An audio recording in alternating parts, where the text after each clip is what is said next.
buenos días, ¿cómo están? Espero que bien. Bueno, personas guapas de mi coração, hoje eu não vou fazer nenhuma performance dublando, tá? Mas nós vamos continuar com as nossas aulas online, tá? E eu espero que vocês estejam bem e se cuidando, tá bom? Então, só pra gente recapitular o que nós vimos na aula passada, nós trabalhamos, sim? Nosotros estudiamos sobre algunos instrumentos musicales, ¿no? Y también, gente, algunas expresiones para llamar la atención del interlocutor, tá bom?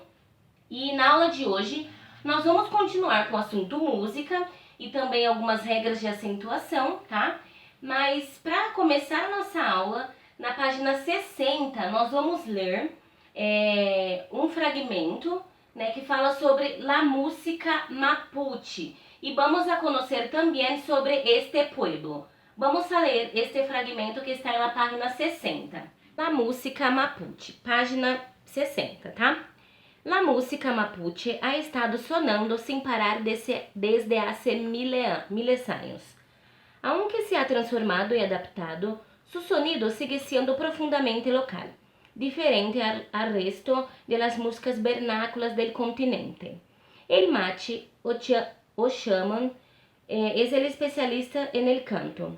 A través de él es capaz de conectarse con el mundo de los espíritus, conversar con ellos y traer su mensaje a los hombres, acompañado de la cadencia rítmica del cutrum, un tambor mágico cubierto de dibujos y con objetos en su interior. El canto debe ser potente, ya que es el encargado de conectar a los hombres con el mundo espiritual. Y por eso mismo es variado, generalmente evocador de situaciones muy diferentes, desde lo más íntimo hasta lo épico y sobrecorredor.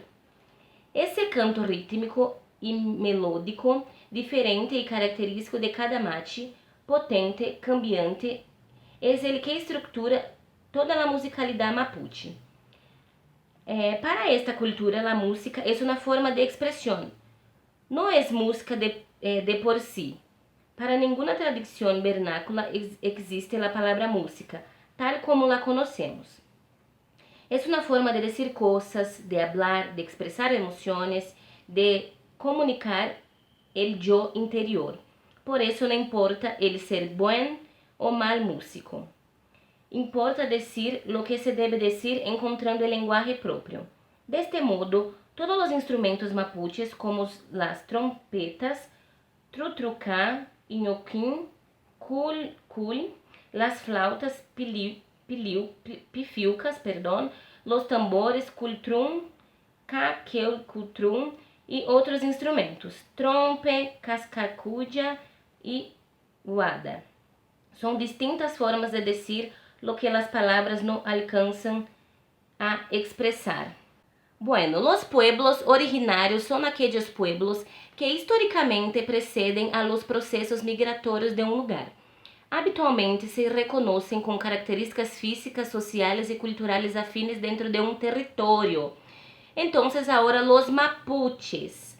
Los mapuches, o araucanos, são os nomes dados a los espanhóis,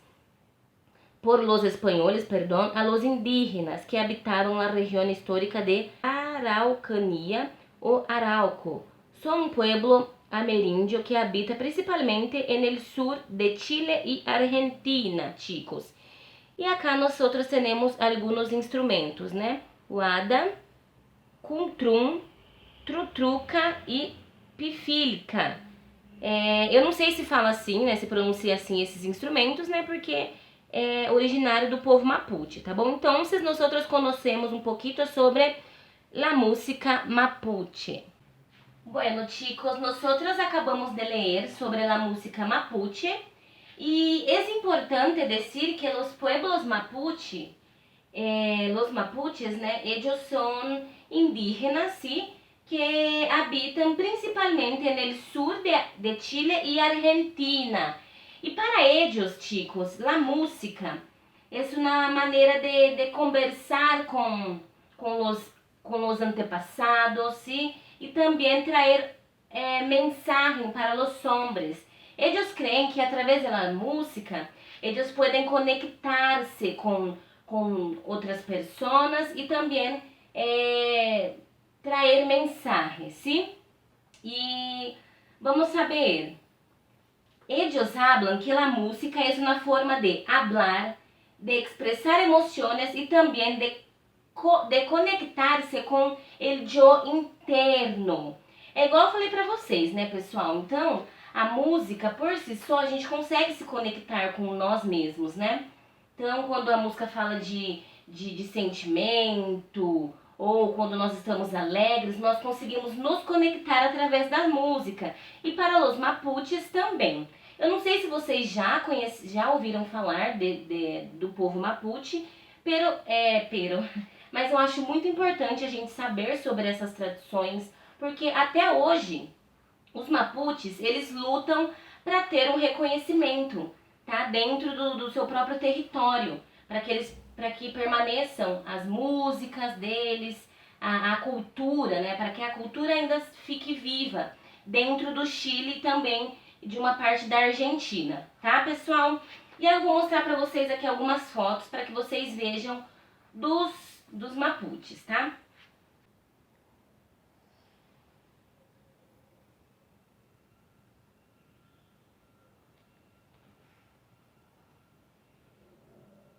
Bueno, chicos, hay algunas preguntas que yo voy a contestar para que ustedes sepan lo que está hablando de la música mapuche y también del texto que leímos. Bueno, entonces acá en la página 61, tá, pessoal? O exercício 1. ¿Qué significan las expresiones subrayadas a continuación? Diferente ao resto das músicas vernáculas do continente. Então, a expressão sublinhada, né, é vernáculas. Por quê? La música mapuche é diferente das músicas vernáculas, porque la música é própria de la região, ¿sí? Ellos van a tener su propia música, entonces por eso que es distinta de las otras regiones. Bueno, y porque desde lo más íntimo hasta lo épico. O que significa épico? É referente à coragem, ao esforço e heroísmo, tá? Então, eles vão mostrar nas músicas deles, né, em Pueblo Mapuche, sobre esse heroísmo, sobre essa coragem, tá? Sobre o esforço que eles fazem até hoje para serem reconhecidos, tá bom, pessoal? E para os mapuches, a música pode ser buena ou mala. Por quê? Exercício 3. Para eles, pessoal, não há música buena ou mala, sino música que conecta a las personas com lo divino. Então, como eu disse para vocês anteriormente, eles acreditam que a música, com a música eles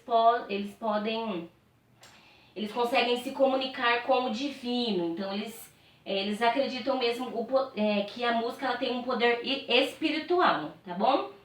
E quais são, né, as principais diferenças entre a expressão musical mapuche e a que estão presentes no nosso cotidiano, né? Então, pra gente, né, pessoal, a música é uma forma de expressão que pode ser parte de um entretenimento, da arte, né? Faz parte da arte e de entretenimento também pra gente. Só que para os mapuches, a música é uma forma de ritual, que eles possam então se conectar com o sagrado. Então, pra gente, é uma forma de entretenimento, de arte, e também tem essa questão comercial, industrial, né, para vender e tal. Só que para os mapuches, não. Para eles é uma forma então deles se conectarem com o sagrado, com o divino, tá? Então era mais isso que eu queria mostrar para você. Bueno, chicos, ahora vamos a ver las reglas de acentuación.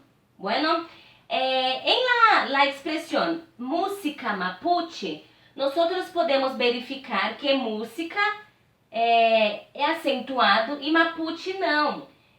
Por quê? Né? Porque algumas palavras, elas possuem a sílaba tônica, que é a sílaba mais forte, Só que muitas delas levam acento e outra não. Então, e outras não. Então, nós vamos verificar o porquê que umas levam acentos, acento, né, acentuação, e outras não. Então, agora nós vamos conhecer as regras de acentuação. Bueno, chicos?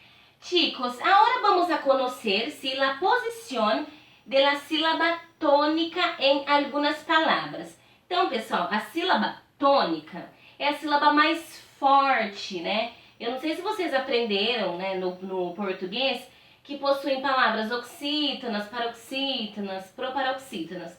E no espanhol nós também temos, tá? Só que é a mesma regra, só que possuem nomes diferentes. Eu vou explicar para vocês, tá? Vamos a empezar, então, chicos, com as palavras agudas. Agudas é a mesma coisa que oxítona, tá? Então, ¿cuál es la sílaba tónica de una palabra aguda? Siempre va a ser la última. Então, sempre quando nós tivermos uma palavra oxítona, uma palavra aguda, tá? A sílaba mais forte vai ser a última. Vamos saber um exemplo.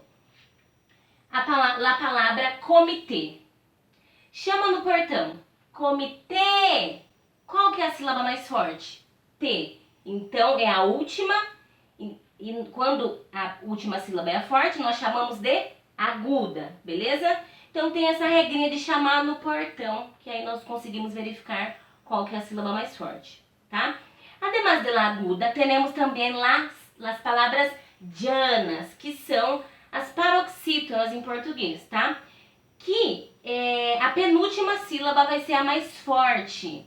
Por exemplo, amigo. Qual que é a sílaba mais forte? Chama no portão.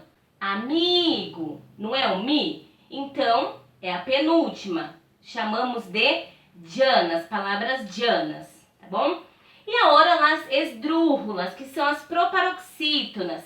A antepenúltima será a sílaba mais forte, a sílaba tônica. Como um exemplo, clássica. Chama no portão. Clássica. Clássica, o clá é o mais forte, tá bom? Aí também, chicos, las sobresdrúxulas, que é quando qualquer palavra, qualquer sílaba antes da antepenúltima. Então, um exemplo. Ultimamente, a palavra ultimamente. Só para recapitular, então, tá? Vou falar em português. Palavras que tem a sílaba tônica, que é a sílaba mais forte, tá? Sendo a última é a sílaba mais forte. Chamamos de agudas, tá bom? Agora, a penúltima é a sílaba mais forte em uma palavra. Chamamos de llana. Aí, a antepenúltima é a sílaba mais forte em uma palavra. Chamamos de esdrúxula. E aí, uma sílaba que é forte, que vem antes da antepenúltima, nós chamamos de sobresdrúxula. Tá bom, pessoal? Então, nós falamos agora sobre a posição da sílaba tônica nas palavras, né? E, pessoal, agora nós vamos verificar quando essas palavras, llana, aguda, esdrúxula e sobresdrúxula, llevan tilde, que é o acento agudo. Vamos saber como estas palavras, em quais situações estas palavras van a llevar tilde. Bueno, chicos, empezaremos com as palavras agudas. Então, pessoal, uma palavra aguda, ela só vai levar tilde, tá? Que é o acento agudo, quando essa palavra ela terminar, presta atenção, em vogal, N ou S. Então, ela só vai levar acento quando a última sílaba for forte, terminar em vogal, N ou S. Então, a gente vai ter que lembrar disso. Exemplo, inglês. Chama no portão. Inglês. Qual que é a sílaba mais forte? A última, não é? E aí terminou em S. Então, leva acento. Chicos, vamos saber as palavras llanas. As palavras llanas, vamos lembrar. Então, a sílaba tônica da palavra llana é a penúltima. Então, vamos ver. E aí, vai levar acento, as palavras llanas quando terminar em consoante, tirando, exceto N e S. Vamos saber um exemplo. Lápis. A palavra lápis. Chama no portão. Lápis. Qual que é a... E a palavra lápis vai levar acento por quê? Porque termina com zeta, que é o Z. Então, isso na palavra llana. Agora, chicos, vamos saber as palavras esdrúxulas. Então, nós temos que lembrar que a sílaba tônica da palavra esdrúxula é a antepenúltima. Vamos saber um exemplo agora. Música. Por que vai levar acento, gente? Porque chama no portão. Música. Não é a antepenúltima, que é a sílaba mais forte? Então, nós sempre vamos acentuar, tá? As palavras esdrúxulas e as sobresdrúxulas, primeiramente nós temos que ver na esdrúxula. Se a sílaba mais forte for a antepenúltima, nós acentuamos. E na sobresdrúxula, se a sílaba mais forte for a que vier antes da antepenúltima, nós acentuamos também. Então, nós temos que verificar qual que é a sílaba mais forte para depois acentuar, tá bom? Então, só para fazer um repasso das sílabas tônicas dessas palavras. Chicos, há alguns exemplos em la página 63 de la postilla. Vamos saber a palavra canción. Chama no portão. Canción. Qual que é a sílaba mais forte? A última, né? Sion. On. Ali, né? Sion. Por que vai levar acento, pessoal? Porque é uma palavra aguda, porque a última sílaba é mais forte. E aí nós acentuamos, lembra? Uma aguda a gente acentua quando termina em N. Então, vamos acentuar. Agora, a palavra compás. Compás. Chama no portão. Compás. Qual que é a sílaba mais forte? A última, então é uma aguda. E acentua porque termina em S, tá bom? Agora, a palavra melódico. Melódico. Vamos saber? Chama no portão. Melódico. Qual que é a sílaba mais forte? Não é a antepenúltima? Então, é uma esdrúxula e nós vamos acentuar porque esdrúxulas nós acentuamos todas as palavras. Beleza? Bueno, chicos, aí também a palavra silla. Silla é cadeira em português, tá? Chama no portão. Silla. Qual que é a palavra mais forte? Qual que é a sílaba tônica, na verdade, né? A sílaba mais forte. Não é o si? Não é a penúltima sílaba? Então, é uma palavra llana. Llana. E por que não leva acento? Porque, pessoal, lembra que eu falei pra vocês que as palavras llanas vão ser acentuadas quando terminam em consonante, excepto menos N e S. Essa palavra não termina com A? Então não vai ser acentuada, mas ela é uma llana, porque a sílaba tônica é a penúltima. Vamos saber agora outra palavra. Camisa. Camisa. Chama no portão. Camisa. Qual que é a sílaba mais forte? Não é o mi? Não é a penúltima? Então também vai ser uma llana. E por que não leva acento? Porque termina com... Fala aí em casa, vamos ver se vocês sabem. Porque termina com vogal, pessoal, e não com consoante, beleza? Então, a gente tem que lembrar o quê? Quando, primeiramente, qual que é a sílaba tônica? E aí a gente vai saber se ela vai ser aguda, llana, esdrúxula ou sobresdrúxula. Depois, quando nós acentuamos? E aí, nós vamos saber, então, acentuar corretamente as palavras em espanhol e classificá-las, né, referente à posição da sílaba, tá bom, pessoal? Bueno, chicos, por hoy nossa classe já acabou, tá bom? Eu espero que vocês tenham entendido a importância da música para os pueblos mapuches e também, chicos, se vocês quiserem procurar um pouquinho mais sobre esse povo, né, que é tão importante, só que muitas pessoas não têm conhecimento. E aí também, mais pra frente, nós podemos falar um pouquinho mais sobre, porque eu tenho uma amiga que pesquisa, a Gleice, que pesquisa sobre poetisa, né, sobre uma poetisa que é Mapuche. Então, é muito legal a gente saber sobre a cultura dos povos, respeitar, né, e ter o conhecimento de uma cultura diferente. Eu acho que isso é enriquecedor. Então, además de eso, espero que vocês também compreenderam sobre as regras de acentuação, chicos. É como se fosse... quando vocês têm que entender realmente quando nós vamos... quando uma sílaba é tônica, quando nós vamos acentuar, para que fique mais fácil, tá? Mas se vocês não compreenderam alguma coisa que eu falei, podem mandar mensagem que eu explico de novo. E aí nós vamos conversando sobre, tá bom? Las atividades, chicos, serão de las páginas 61, 63 e 64, tá bom? São simples essas atividades e vocês podem mandar mensagem, como eu sempre digo, tá? Então, pessoal, se cuidem. Eu espero ver vocês em breve, tá? Então a nossa aula já acabou. Que triste, né, gente? Mas é isso por hoje, tá bom? Tchau, besitos, hasta la próxima clase.